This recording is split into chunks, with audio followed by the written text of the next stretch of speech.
Hey, everybody. Amy with Ask a Christian here. And normally I would take this question, which is so good, and I would record it here on my nicer camera and edit it and upload it. But as many of you know, I'm a new mom and really struggling to find that time for editing. So, because this is such a requested topic, I have young and old asking all the time about sex and masturbation and kind of Christian views on those things. Because this is such an important topic, and because this was so many parts to this gent's question, I just decided that I would make it live. If I ever get to go back and re-record and edit, great. But I just wanted to make this available because I know there's so many people struggling with questions like this. And for those of you who are like dyed-in-the-wool Christians and maybe not from this current questioning generation, some of this stuff is mind-blowing. And so not only is this Q&A for Joseph, for you who asked it, this is for people who are struggling to figure out what our young people are dealing with and how they think and how they struggle. And so I just thought it would be useful for everybody. So sorry, long intro, but let me read Joseph's question. He said, somebody from my workplace thinks that seeing a sex worker is totally okay and moral. He truly believes it. And to me, deep down, I feel like he might have a point. His reasonings were, number one, why is it wrong if it's consensual between the two? It's just the job. Two, virginity doesn't make you less of a person. I think maybe he meant more of a person. And three, some people just want to pay for sex and then leave. He goes on to say, in the Bible, especially in the book of Genesis, it seems that it was okay to sleep with a prostitute. Samson did it, Judah did it, etc. Also, David, Solomon, and the other kinds had many concubines. So what do you think? Is casual sex or one-night stand okay? When I got this message from Joseph, I sent a message back and asked him to kind of elaborate on the Bible stuff, why he thought that stuff was included. And so here's his reply to my question. And if you hear my baby crying in the background, don't worry, she's fine. She's with her Nana. So his response to me was, Samson was seen as a hero, right? That's why he's recorded in the Bible. He was incredibly strong. Nowhere in the Bible did it shame Samson for seeing a prostitute, from my memory. David and Solomon had many wives, and God blessed them with plenty of riches. Jacob had 2 wives, Leah and Rachel, and concubines, and God was totally okay with it. So casual sex is outside the boundary of a relationship, so technically it's not adultery, right? I'm a young man, and honestly, the urges are too strong sometimes. You're a woman, so you won't be able to understand males' urges, but it's impossible to resist it. Okay. I cannot wait for comments on that as you help me think through and answer this young man's questions. But I did want to enlist the help of another pastor. So Joseph, part of this response comes from Jonathan Henderson. He's a pastor in central northern California. And I can give you his info if you'd like to contact him and chat more with him. I always think it's good for a guy to have a guy's perspective. So, but let me address some of these things, and then on some of the Bible examples, I am going to read Jonathan Henderson's response. So, just looking at your first set of questions, Joseph,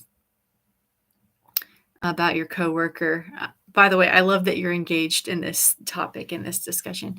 And I don't know your background, if you come from a Christian background primarily or not. It seems like you're with it on some of your Bible reading. So I'm going to assume that you're a Christian. I need to turn my phone off. So the person from your workplace, if they're not a Christian, then they're not, subscribed to any necessarily Christian moral beliefs. And if you don't if you're not asking God to inform the way that you look at or treat another person, um, you're not held accountable. So he's not really held accountable to what God says. And so, as far as he's concerned, I think he's probably being the most ethical that he knows to be, which is admirable. So, I just wanted to put that out there because I don't want you to think that this is sort of a condemnatory response. But yeah, there are issues. So, why is anything wrong if it's consensual? Um, it doesn't matter if it's consensual, right or wrong, or healthy or unhealthy, which is truly what we're dealing with here. I could enter into a relationship with Burger King and we could agree that I was going to eat a Big Mac 3 times a day for 30 days. I think that there's Supersize Me is kind of like on that premise. So that documentary came to mind when you asked this. But just because something's consensual doesn't mean it's healthy or wise. And I think that's the situation that we're talking about here. It might very well be ethical, and two consenting adults can be ethical, but that doesn't mean it's wise or healthy or moral. And so just wanted to make that differentiation there. It can still be wrong. Now, if it's wrong, it's dependent on, what you believe God says. And it's just the job is not any kind of reasoning either. What comes to mind is, and it's really awful, but the Nazi regime, I mean, people were paid to exterminate humans, and that was just a job. So it being a job also it doesn't fly as a good argument for why something would be okay or not okay. Your number 2, virginity doesn't make you less of a person. I think you meant virginity doesn't make you more of a person. And you're totally right there too. There's nothing about virginity that makes you holier than another person who's not a virgin. Um, we have to believe that those recommendations from God to stay pure and holy were for our own good. And so that's the missing link that I think a lot of young people struggle with, is that God's trying to withhold something good from them by asking them these really hard things like to stay sexually pure until marriage. But you're right, virginity doesn't make you holier or better or more important. What it does do is sets up a hedge of protection for you and other people that you might hurt during misunderstandings in casual relationships, especially while you're young and developing.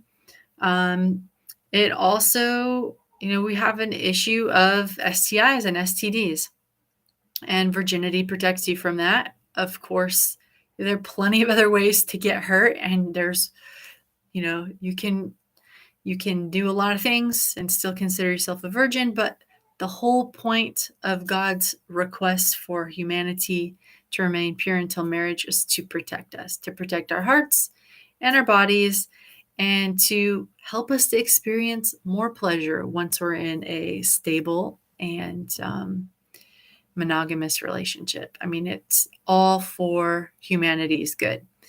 And as you said, some people just want to pay for sex and then leave.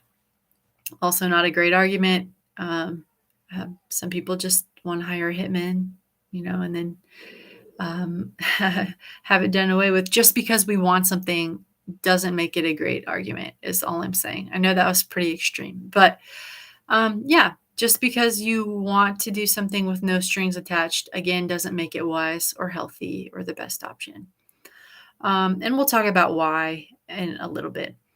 So you don't have to be religious. You don't have to be a Christian to understand that casual sex has a huge effect on people's sexual and reproductive health, their mental well-being. Just on the physical health side of it, more than 1 million STIs are acquired every day.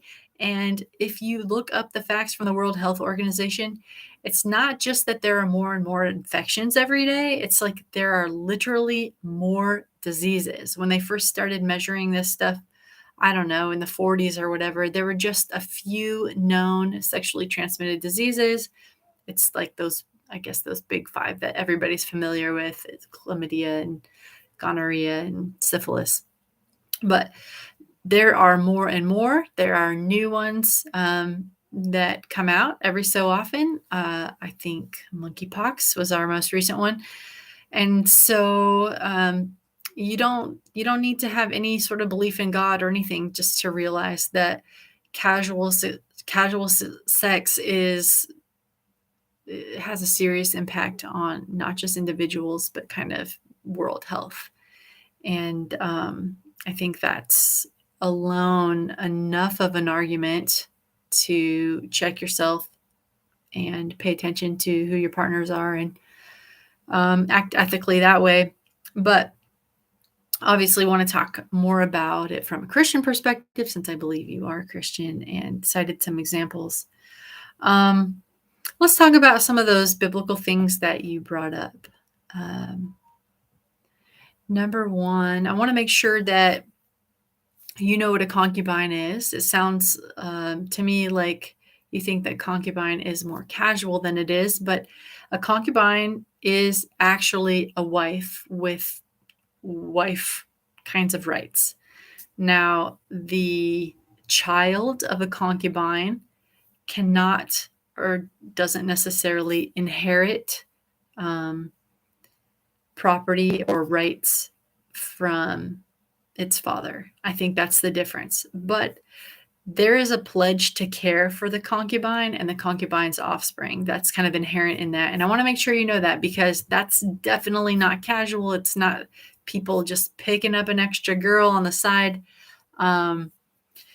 It was a way to produce lots of offspring and care for a big property and have, increased wealth. But it didn't come cheap or easy. Anybody who took on a concubine was taking on all that having a wife entails, really, and taking care of her and her kids. Let's see, what else? Let's talk about the examples that you provided from the Bible. And you're right, a lot of times there's no mention. God doesn't say, and then Samson slept with a prostitute and I was mad about it. Yeah, God doesn't have to say anything about poor choices, because if you read the story, they become apparent. Like, this guy Samson particularly was in so much trouble and had so much strife and stress in his life. People after him trying to take his life. So yeah, God doesn't have to say anything condemnatory. It should be obvious from the story. Like a person who gets behind the wheel of a car and, has a few drinks and crashes and kills two people. You don't really need to say anything. He's living a nightmare and he's hurt people, and that's obvious from reading his story. So just want to say this, and the stuff that I'm going to read for the next couple of minutes is from Jonathan Henderson, that pastor I was telling you about. So concerning Samson, he ended up losing his eyes, strength, and life because of his lust and desire for women who were outside of God's desire and plan for him. His whole life is a tragedy. Don't need to say, part of that was sleeping with a prostitute. It's pretty apparent. Jacob, you mentioned, having 4 wives created a situation of favoritism where his sons and wives hated the son who came from his favorite wife, and all the kids were infighting. Joseph was sold into slavery by his jealous brothers. Even though you're right, God blessed Joseph in spite of those circumstances, helping him to become a ruler in Egypt. The situation led directly into slavery for all of the progeny, his kinfolk, because 400 years after that, Israel was in slavery to the Egyptians. You mentioned David. Because of David's lust for women, he murdered the husband of the woman that he wanted. And he didn't even necessarily want her for anything more than a time. That led to tragedy, with David's daughter being raped by her half-brother. That's Tamar, the story of Tamar. And that brother being murdered by the daughter's full brother, Absalom, because David, being guilty himself, couldn't punish his son for something similar that he had done. It got worse when the angry son thought his father David was no longer fit to rule. Absalom had this big insurrection. He went to war against his father. Absalom eventually dies, and David has less sons and he's grieving. And there's a daughter who never got over her rape, never got married, lived alone for the rest of her life. Does God really need to say, I don't condone this? No, it's clear to us that this is a messy situation. And then Solomon, the child of David and the woman whose husband he killed, was so crazy, so girl crazy, that they led him away from God. He had so many wives and concubines. He began to worship foreign gods and started even sacrificing his children to these gods. So again, the Bible doesn't need to explicitly say, don't do this, because you as a reader can see all the things that are not going well from not following God's original plan. All right, so that's that input's from Jonathan Henderson. I wanted to pull out one of the sentences that you had said. It made me think, so I want to thank you for that. You said that casual sex is outside the boundary of a relationship, and it didn't sit right with me, but I wanted to address it. I don't think there's any possible way that sex can be outside a relationship. It's still a relationship. It's just kind of a bad and broken situation. I think what this really brings up, and what I would really want to talk about both with you, Joseph, and your coworker friend, is that sex was designed by God to be good, designed by God to be holy. In fact, it's so amazing that it has the potential to create life. And having just given birth to a daughter, like, that blows my mind. That so blows my mind that there was a little life in me whose heart was started by an electric spark at just the right time. I mean, this stuff is incredible. And that's what sex can do. And it's so holy and so important to God that he does put parameters around it, because people are important to God and he wants to take care of them, and he wants to make sure that they come into the world in a loving home and a loving situation. And I know you say, hey, well, that's potential. That's not necessarily like, not every time you have sex, you create a life. Yeah, you're right. But there is the potential there, and there's also the potential for things to go terribly wrong. And because of the incredible good and the incredible destruction that this force has, God says, wield it carefully, wield it with people you know who won't hurt you. And it is so amazing as far as a metaphor as well, because when you're having sex with somebody, you literally look down and you don't know where your body ends and theirs begins. Like, the two have truly become one. And that's supposed to tell us about our relationship with each other spiritually, our relationship with God spiritually, and God's relationship to himself. It's supposed to show us how unity really looks like and really should work. I know that creeps people out because they think, oh my goodness, spirituality and sex don't go together. They absolutely go together. It was supposed to be one of God's biggest illustrations on what unity looks like. I won't get any more into that because, we could probably chat about it for forever. But I also want to conclude by saying that just because sex is supposed to be beautiful and holy and set apart, and taken with the other person's well-being in mind, all that being said, if you do have a situation in your life where you haven't treated, a partner that way, or you haven't viewed it that way, I want to let you know there's no condemnation in Jesus. He made your desires and your urges, and he knows how difficult it is because it was supposed to be a gift. There was supposed to be a drive to create life. Like, part of this is God's doing, and he knows it, and he just wants us to make wise decisions when it comes to that. But you also mentioned that I wouldn't understand because I'm a woman, and sometimes guys' urges are way stronger. And I totally want to acknowledge that, although I know some women who are super, super driven to have sex. Um, I just want to say to you that your original purpose was to be a co-ruler with God on this planet Earth. You and God are supposed to be connected. You're supposed to have his vision for the world in mind: love, goodness, other centeredness. And if you are claiming that your urges are so strong that they can't be avoided, you're placing yourself out of that rulership category and into the animal, the created category. And I don't say that to be rude. I just say that because you absolutely have control over yourself. You are a co-ruler with God. Um, you have a bigger vision than just getting off. And so obviously it's something people struggle with, or we wouldn't be talking about this. And obviously it's something to move toward.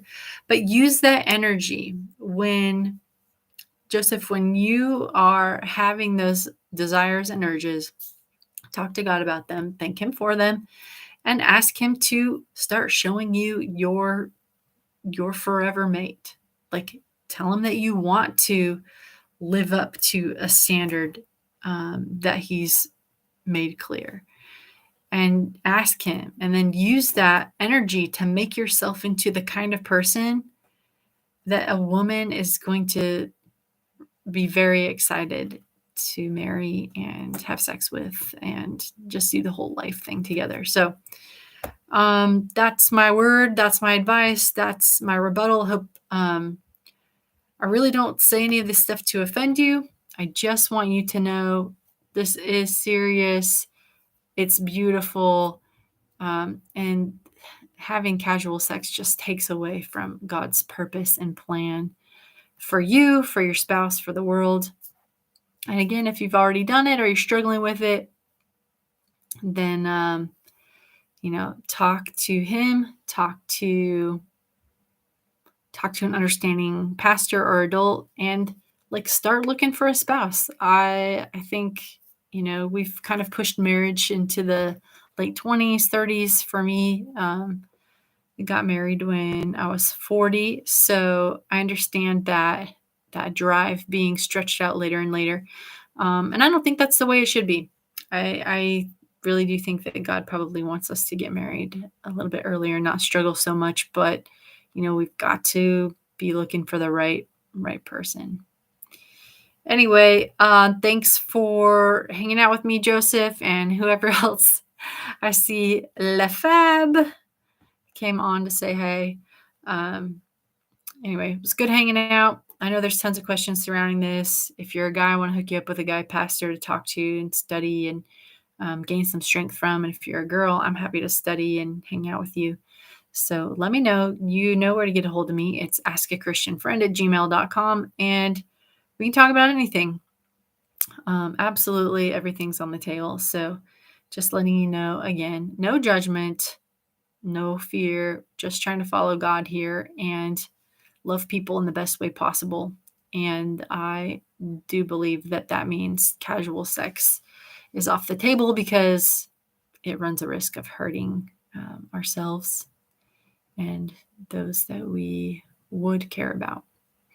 All right, that's it for now. 24 minutes is a long live, and I'll catch you at askachristianfriend@gmail.com. Bye.